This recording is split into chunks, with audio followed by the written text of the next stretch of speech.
حافظ آباد کا ریپ کیس بڑا مشہور کیس، کیا اس کا مرکزی ملزم پکڑا گیا ہے؟ جو سوشل میڈیا پہ اس وقت جو خبر چل رہی ہے اور تصویریں چل رہی ہیں، کیا وہی اصل مرکزی ملزم ہے یا کوئی اور ہے؟ اور جو مرکزی ملزم ہے اس کیس کا، اس ریپ کیس کا، اس ہینیس کرائم کا، اس کا کیا ڈیٹا ہے؟ اس کا کیا کرمنل ڈیٹا ہے، کیا کرمنل ریکارڈ ہے؟ وہ کیا ایک بڑا ہی کوئی جرائم پیشہ بندہ تھا؟ اور پھر یہ کہ یہ جو اس کیس میں جس طریقے سے پولیس نے کارروائی کی ہے، اس پہ کیا کہا جا سکتا ہے؟ کیا یہ ٹھیک کارروائی تھی؟ کیا اسی طرح ہر کیس کو ہینڈل کیا جانا چاہیے؟ اور ایک اور کیس میں آیا ہے، اس میں ایک اور ملزم بھی اس میں آیا، اس نے کیا کیا تھا؟ یہ ساری تفصیلات میں آپ کو بتاؤں گا۔ میاں طاہر حاضر خدمت۔ دیکھیں، حافظ آباد میں جو پنجاب کا ایک ضلع ہے، اس میں ایک بڑا ہی دل سوز واقعہ ہوا، ایک انسانیت سوز واقعہ ہوا، اور وہ مطلب اس پہ ہر جگہ لوگ جو ہیں وہ پریشان ہو گئے، اور بڑا ہی دل دہلا دینے والا واقعہ تھا۔ ایک جوڑا، ایک میاں بیوی، جو نوشہرہ ورکہ، جو اس سے تھوڑا دور ایک قصبہ ہے، وہاں سے وہ اپنے کسی رشتہ داروں سے مل کے واپس حافظ آباد آ رہے تھے، اور رستے میں وہ لوگ رکے ہیں حافظ آباد کے قریب، تو 4 اوباش نوجوانوں نے، جو کہ کرمنل لوگ تھے، انہوں نے اس خاتون کو پکڑا اور اس کو ساتھ والے قبرستان، کہیں ادھر کو ساتھ قبرستان تھا، وہاں لے گئے، اور وہاں اس کے ساتھ جا کے انہوں نے زیادتی کی، اور نہ صرف اس سے خود زیادتی کی، اور بلکہ اس کو کیمرے پہ بھی اس زیادتی کو وہ فلماتے رہے، اور اس کے بعد انہوں نے میاں بیوی کو مجبور کیا، اور اس کی بھی انہوں نے فلم بنائی۔ اور پھر وہ جوڑا، جو کہ ایک غریب خاندان کے لوگ تھے، وہ اپنی عزت بچا کے وہ تو جا کے کہیں چھپ گئے، اور انہوں نے کسی کے سامنے اس کا شاید اظہار بھی نہیں کیا، اور یہ واقعہ سامنے نہیں آیا تھا، لیکن یہ ظاہر ہے، وہ کہتے ہیں کہ مجرم جو ہوتا ہے اس کو کوئی نہ کوئی وہ اپنا کلو چھوڑتا ہے، اور جس سے اصل میں جرم کو پکڑا جانا ہوتا ہے۔ یہ ایک قدرت کا ایک نظام ہے۔ تو اس میں سے ایک بندہ جو ایک ملزم تھا، لائق، یہ 4 لوگ تھے، ایک لائق، خاور، چاند مانگٹ اور اکرم مانگٹ، یہ 4 لوگ تھے، یہ 4 ملزم تھے، یہ 4 مجرم تھے جنہوں نے یہ گھنونا فعل کیا تھا۔ اس میں سے لائق نے اس کی فوٹیج جو ہے، وہ جو انہوں نے بنائی تھی، اس کو اس نے وائرل کیا، اور پھر ان کے محلے میں جا کے، ان کو تو پتہ تھا کہ وہ کہاں کے ہیں، ان کو جا کے بلیک میل کرنا شروع کیا۔ اس پر پھر وہ غریب خاندان جو ہے، ان کے پاس کوئی چارہ نہ رہا، تو وہ پولیس کے پاس آئے۔ اب پولیس میں عام طور پہ اس طرح کے کیسز جو ہوتے ہیں، وہ غریب آدمی کے خلاف ہی جاتے ہیں، اور ان کی کوئی سنوائی نہیں ہوتی، لیکن بڑی حیران کن بات یہ ہے کہ پولیس نے اس پہ کام شروع کیا، اور خاص طور پہ جو وہاں پہ ڈی پی او ہیں، عاطف نذیر، انہوں نے اس پہ بڑا سرگرمی سے ان لوگوں کو ساتھ لے کے جا کے تو جو ملزم ہیں ان کو پکڑا، اور ان میں سے 3 ملزم، آپ کو پتہ ہے یہ اس کیس کا، اس میں لائق، خاور اور چاند مانگٹ، ان کو پولیس مقابلے میں مار دیا گیا۔ اب جو مرکزی ملزم ہے، مرکزی سے مطلب یہ ہے کہ جو بیسیکلی اس گینگ کا سربراہ تھا، اور اس کا کرمنل ریکارڈ ہے پورا، اور وہ اور بھی بہت سے جرائم میں ملوث ہے، اور وہی ان سب کو چلاتا تھا، تو وہ بندہ فرار ہو گیا، اور وہ کہا یہ جا رہا ہے کہ وہ بیرون ملک فرار ہو گیا، وہ اس ملک میں نہیں ہے۔ اور اب بھی ایک خبر چلی ہے کہ سوشل میڈیا پہ کہ جی مرکزی ملزم گرفتار ہوا ہے۔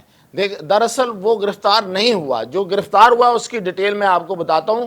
یہ جو اکرم مانگٹ ہے، یہ ایک وہاں پہ 2 گاؤں ہیں، یہ 2 ایریاز ہیں حافظ آباد میں، ایک مانگٹ اونچا اور ایک مانگٹ نیچا، یعنی کہ مانگٹ اپر اینڈ مانگٹ لوئر، ان میں دو گاؤں کے یہ لوگ ہیں۔ یہ جو بندہ اکرم مانگٹ ہے، یہ ایک کاسٹ کا بھی نام ہے، یہ ایک ذات کا بھی نام ہے مانگٹ، اسی پہ یہ گاؤں کے نام ہے۔ یہ جو اکرم مانگٹ ہے، یہ مانگٹ اپر کا رہنے والا ہے، یعنی مانگٹ اونچا کا رہنے والا ہے۔ جو آج پکڑا گیا ہے، یہ مانگٹ لوئر یعنی کہ مانگٹ نیچے کا رہنے والا ہے۔ اس کی کیس ہسٹری بھی آپ کو بتاتا ہوں۔ تو یہ جو اکرم مانگٹ ہے، اس کا بھائی بڑی چلاک لوگ ہیں، یہ بڑے کرمنل لوگ ہیں، تو اس کے بھائی نے چلاکی کی اور وہ ہائی کورٹ پہنچ گیا اور اس نے جا کے ایک ریٹ پٹیشن فائل کی لاہور ہائی کورٹ میں کہ میرے بھائی کو پولیس مارنا چاہتی ہے، تو پولیس کو آرڈر کیا جائے کہ اس کو مارا نہ جائے اور اس کو کیس میں ٹرائل کیا جائے۔ اس دوران پولیس نے جو ریکارڈ پیش کیا وہ یہ تھا کہ اکرم مانگٹ جو مرکزی ملزم ہے، اس کا جو بھائی کیس لے کے ہائی کورٹ گیا تھا، زمان مانگٹ، اس کا انہوں نے جا کے ریکارڈ پیش کر دیا کہ یہ تو خود پولیس مقابلے میں مطلوب ہے، تو اس پر پھر ہائی کورٹ نے اس کیس کو خارج کر دیا اور اس کی ضمانت، وہ جو پیسے تھے وہ بھی ضبط کر لیے۔ اب وہ بندہ جو ہے وہ ابھی تک فرار ہے، ابھی تک وہ قابو نہیں آیا۔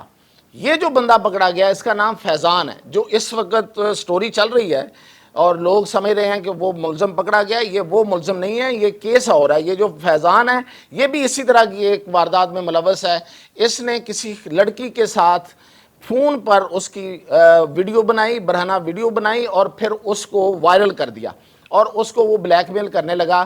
اس پر جو ایف آئی آر درج ہوئی اس پر اس کو گرفتار کیا گیا اور یہ دوسرے گاؤں کا رہنے والا ہے، یعنی کہ مانگٹ نیچا کا، اور یہ فیضان ہے، یہ اکرم مانگٹ نہیں ہے۔ اور جو اکرم مانگٹ ہے اس کا کرمنل ریکارڈ ہمیں بتاتا ہے کہ اس پہ 9 کیسز ہیں، 9 کیسز ہیں اور بڑے ہینیس ہیں۔ اس سے پہلے اغوا اور لوگوں کی کو بلیک میل کرنا اور چوری اور ڈاکے کی 9 کیسز ہیں، اور وہ بندہ اس وقت بیرون ملک ہے۔ اب اس پہ بات کرتے ہیں کہ یہ پولیس نے جو ان 3 ملزموں کو مار دیا پولیس مقابلے میں، اور چوتھا ملزم اگر ان کے ہاتھ چڑھے گا تو ظاہر ہے اس کو بھی مار ہی دیا جائے گا، تو کیا یہ انصاف ہے؟ بالکل، اگر آپ دیکھیں قانون اور انصاف کی نظر سے دیکھیں، ہمارے نظام کی نظر سے دیکھیں تو یہ انصاف نہیں ہے۔ اسے ایکسٹرا جوڈیشل قتل کہا جاتا ہے، اسے عدالتی نظام کے کو بے لائے بغیر کسی کا قتل کرنا کہا جاتا ہے۔ لیکن آپ سوچیں کہ یہ جو ہمارا عدالتی نظام ہے، جس طریقے سے یہ انصاف دیتا ہے، اس میں تو لوگوں کو انصاف نہیں ملتا بلکہ لوگوں کو ذلیل ہونا پڑتا ہے۔ اور اس طرح کا جو غریب خاندان ہے یہ انصاف لیتے لیتے خود ہی وڈرا کر جاتے ہیں اور ملزمان کے حق میں بیان دے دیتے ہیں کہ ہم ان کو پہچانتے نہیں ہیں، یہ ہمارا ملزم نہیں ہے یا کچھ اور۔ تو اس طریقے سے ان لوگوں کی بچت ہو جاتی ہے۔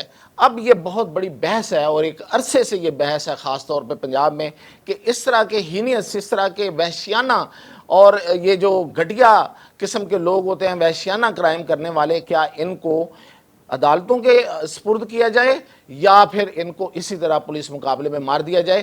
تو یہ ایک بحث موجود ہے اور رہے گی، اس کی حمایت تو نہیں کی جا سکتی، لیکن اس کو بہت کم لوگوں نے اس کے خلاف بات کی ہے۔ جو 3 لوگ مارے گئے، زیادہ تر لوگوں نے اس کو اپریشیٹ کیا ہے، اور پولیس بڑی تندہی سے اب چوتھے ملزم کو گرفتار کرنے کے لیے کوشاں ہے، اور یہ اب کیس جو ہے وہ سی ڈی کو دے دیا گیا۔ یہ نیا محکمہ بنا ہے پولیس میں، اور یہ بیرون ملک جو ہے وہ رابطہ کر کے اس کو لانے کی کوشش کرے گا۔ تو یہ تھی اب تک کی اپڈیٹ۔ یہ میں آج تھوڑا ڈیفرنٹ موضوع کے ساتھ آپ کے سامنے حاضر ہوا ہوں۔